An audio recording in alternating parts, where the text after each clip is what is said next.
தூத்துக்குடி நாடாளுமன்ற தொகுதி திமுக வேட்பாளர் கனிமொழி ஒட்டப்பிடாரம் அருகே தேர்தல் பிரச்சாரம் மேற்கொண்டு வருகிறார். அந்த காட்சிகளை பார்த்து வருகிறோம்.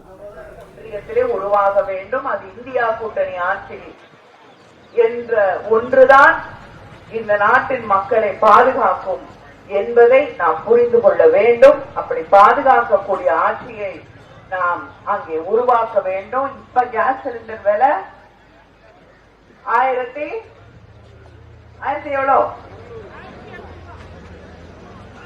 மோடி ஆட்சிக்கு வந்தப்ப 410 ரூபாய் கேஸ் சிலிண்டர். நம்முடைய ஆட்சி அங்க ஒன்றியத்துல வந்த உடனே எவ்வளோ? 500 ரூபாய் கேஸ் சிலிண்டர் வழங்கப்படும். அதே போல பெட்ரோல் இப்ப ஜாஸ்தி, நம்ம ஆட்சி வந்த உடனே 75 ரூபாய்க்கு வழங்கப்படும். அதே போல டீசல் 65 ரூபாய். விவசாய கடன் ரத்து செய்யப்படும், கல்வி கடன் ரத்து செய்யப்படும், டோல்கேட் எல்லாம் மூடப்படும். இதெல்லாம் நம்முடைய முதலமைச்சர் அவர்கள் தந்திருக்கக்கூடிய வாக்குறுதி.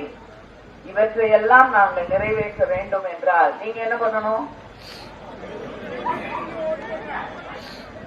ஓட்டு போடணும். வெயிலா இருக்குன்னு வீட்டுல உட்கார்ந்து கூடாது. நம்முடைய ஜனநாயக கடமை ஓட்டை போட்டுட்டு போனோம். உங்களுடைய மேலான அன்பான வாக்குகளை உதயசூரியன் சின்னத்திலே அளித்து ஒன்றியத்திலே இந்தியா கூட்டணி ஆட்சி வெற்றி பெற நீங்கள் உங்களுடைய வாக்குகளை அளிக்க வேண்டும். அதே போல தூத்துக்குடியிலே உங்களுக்காக பணியாற்றக்கூடிய வாய்ப்பை எனக்கு மீண்டும் அளிக்க வேண்டும். பரவாதீர்கள், உங்கள் சின்னம்